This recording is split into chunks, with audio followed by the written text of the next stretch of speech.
মদতপৃষ্ট হয়ে বাংলাদেশের স্বাধীনতাকে খর্ব করার জন্য তারা বারবার বিভিন্ন প্রকারে পায়তারা করে আসছে। তারা বিভিন্ন ভাবে পায়তারা করে আসছিল। এরই মধ্য দিয়ে আমাদের বাংলাদেশের সেনাবাহিনীর উপরে আমরা এখানে বাঙালি ছিল না, সবাই দেশের নাগরিক কিনা, এই সন্ত্রাসীরা বাংলাদেশের নাগরিক কিনা। যদি এই সন্ত্রাসীরা বাংলাদেশের নাগরিক হয়, আমাদের সমতলে যদি কোনো ধর্ষণের ঘটনা ঘটে, সেটার জন্য কি মাত্রা প্রতিবাদ বিক্ষোভ হওয়া দরকার, কতটুকু সময় দেওয়া দরকার প্রশাসনকে। এই কাণ্ড জ্ঞান এই বাঙালিদের মধ্যে কিনাম অবশ্যই আছে। এই বাঙালিদের যে অংশকে আমাদের মেন রাজনৈতিক নেতা করা দিচ্ছে, উস্কানি দিচ্ছে, অনুপ্রেরণ করছে। এই দলগুলি সাংস্কৃতিক দলগুলিকে সহ একত্রে তদন্তের আহ্বান। আমার যারা সরকার আছেন আপনারা অনেক সময় সরকার থাকেন, অনেক কিছু দেখেন না, অনেক কিছু চুপ থাকি তাহলে মানে অন্ধ। আজ থেকে শুরু ষড়যন্ত্র করে চলছে। আমি একটা ছোট্ট জরিপের সংখ্যা বলতে সহায়তা করবেন। এই বান্ধবের কথা ছিল কিন্তু দেখা 2010 সালে দেখা যাচ্ছে মুসলমানের সংখ্যা করে জানেন 14,000 মাত্র, আর খ্রিস্টানদের সংখ্যা কত?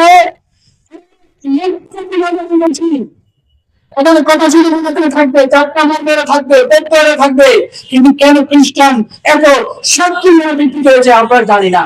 আপনি তাদের প্রচলিত তাদের কৃষিকে খেললেন এই পার্বত্য চট্টগ্রামের সাথে নিজেরাই হিন্দু সরকার বসে হলো।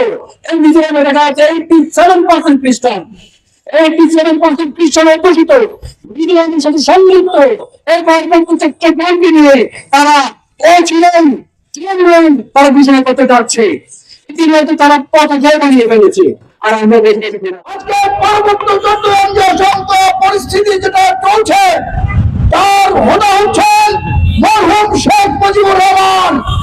1972 সালে যখন বাংলাদেশের গণপরিষদে প্রশ্ন উঠেছিল বাংলাদেশের জাতীয়তা কি হবে, শেখ মুজিবুর রহমান সেদিন বলেছিলেন বাংলাদেশের জাতীয় পরিচয় হবে বাঙালি। সেদিন পার্বত্য চট্টগ্রাম থেকে নির্বাচিত সংসদ সদস্য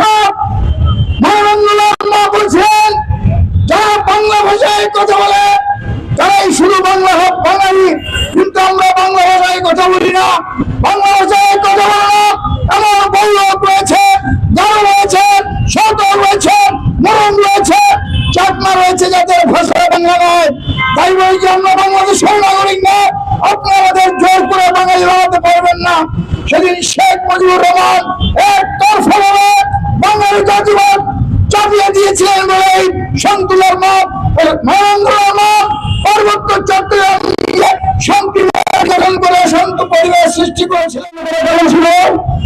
আমরা দেখতে পেলাম বাংলাদেশের মাথা ঢাকা বিশ্ববিদ্যালয়ে বামপন্থী ছাত্র ইউনিয়ন বন্ধ করে একসময় তাদেরকে আমরা ছিল মস্কো, এখন তাদেরকে আমরা দিল্লি বললে তারা প্রথম দাবি তাদের দর্শন দাবি ছিল না, তাদের দাবি দর্শন দাবি ছিল না, তাদের দলের প্রথম দেখা ছিল পাহাড় থেকে শহরকে করতে হবে। এদেশের ডিজিটাল কোথায় প্রতিহত করা হবে, আমরা সবাই একমত হয়েছি পাহাড়ি বাংলার করে বৈষম্য থাকবে না, অবশ্যই বৈষম্য থাকবে না। আমরা বৈষম্য সকল রকম বৈষম্য রাখবো। যারা আসতে পারে যারা প্রত্যাহার চাই, কার করে বলবে বাংলাদেশের ইচ্ছা চাই, তারপর তারা বলবে এবার সত্য শাসন চাই, তারপর বলবেন স্বাধীনতা চাই, তারপর বলবে স্বাধীনতার পক্ষে করতে চাই, তারপর বলবেন বাংলাদেশের বিরুদ্ধে অনুরোধ চাই আমরা, তারপর বলবেন জাতিসংঘের করাতে চাই। এইভাবে একটা চক্রান্ত চাই বাংলাদেশের বিচ্ছিন্ন করার জন্য।